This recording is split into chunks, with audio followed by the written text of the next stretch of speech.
రేపు పొద్దుటకి దిగుతాడు.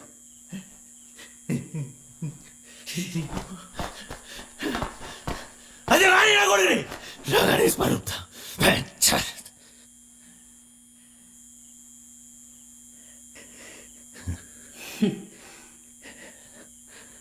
అరే, క్రికెట్లో గెలిపించింది నువ్వు, బార్ల సాయిగాన్ని కొట్టింది నువ్వు, ఉప సర్పంచ్గా గెలిచింది నువ్వే. ఇవన్నీ చేసింది నువ్వైతే మరి నీ దోస్తుగాళ్ళని ఎందుకు చంపిండ్రా?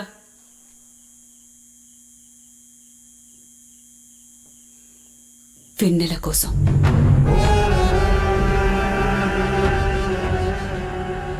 వెన్నెల కోసం సూర్యుని చెప్పిండు.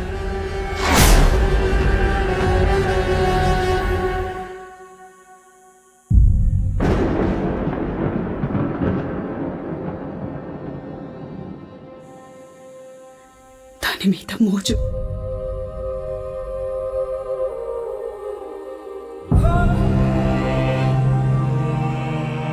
ఎంత మోజంటే ఆ గడ్డ వచ్చిందని చెట్టుని తగలబెట్టిందా.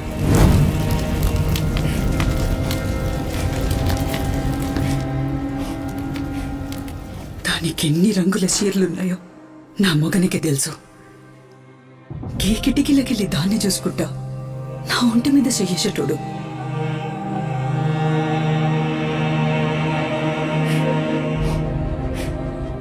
ఎంత మదపిచ్చంటే అది బయటుంటే కుక్క లెక్క దాని వాసన చూసేటోడు.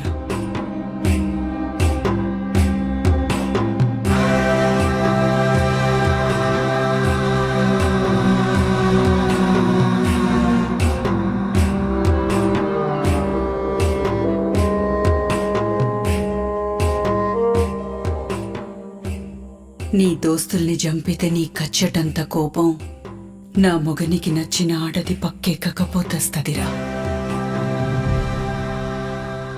అసలు ఆ రోజు సూరిగాడిని తన చేతులతో ఒక్క వెట్టుకే చంపిండు.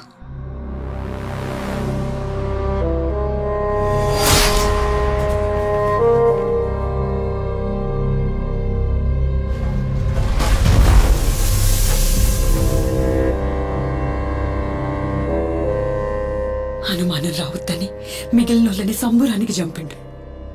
ఒకప్పుడు పద్మమొగన్ని చంపింది ఈడే. అసొంటి నంబితోని పెట్టుకుంటాన్నావు. ఇప్పుడు నీ పగ కన్నా అన్నం పున్నవేరుగాని దాని బతుకు ముఖ్యం రా. చేతనైతే వెన్నెల్ని పద్మలెక్క కాకుండా చూడు. తాసి పెడతావో ఊరే దాటిస్తావో నీ తాకత్. ఆ తర్వాత వచ్చి కత్తిపట్టు. నువ్వు సంపినా సచ్చినా మొగోలువని ఒప్పుకుంటా.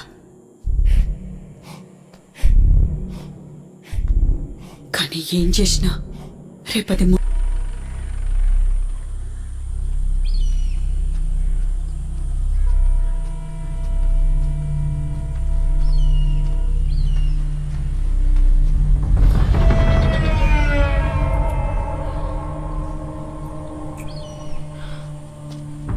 రాత్రిలో ఇంటికి వచ్చినట్టును నా పెన్లని చెప్పింది. అది చెప్పినట్టు దాన్ని ఊరు దాటియాలని ఆలోచన ఉన్నట్టే గిన్నె దిశాయి. అరే తమ్మా, దాన్ని ఏ అర్ధరాత్రైనా ఎత్తుకపోతా. దాని ఒంటి మీద నాది తప్ప ఇంకొకని చేయబడది. అర్థమైందా?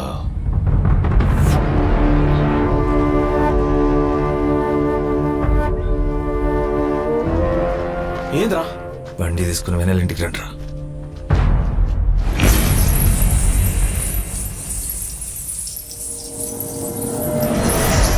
ఓ దిక్కు ముండం చేస్తా అంటే పుస్తెట్లా కడతారా? మా ఇంట్లో పిల్లకి తాళి కట్టే మొగాళ్ళైన అర్రా జాత్ తక్కువ కొడుకుల్లారా. నోర్ము ఎండలండి కొడకల్లారా. ఏందిరా జాతి? 10 దినాల సంధి మేం బతికున్నామా సచ్చినమా అని ఇంటి ముఖాలు చూసినాడు ఒక్కళ్ళాడు. మాటలు జర చక్కగా రాని రణము. అడిగేది మన కులపోళ్ళ ఇజ్జత్ కోసమే. దాని బతుకు తవ్వ దొరుకుతా అంటే అడ్డుపడే కులం నాకు అక్కర్లే. కట్టుకున్న దానికి కన్నోళ్ళకి లేని నొప్పి నీకెందుకురా? రే ధరణి, నువ్వు తీసుకుపోరా.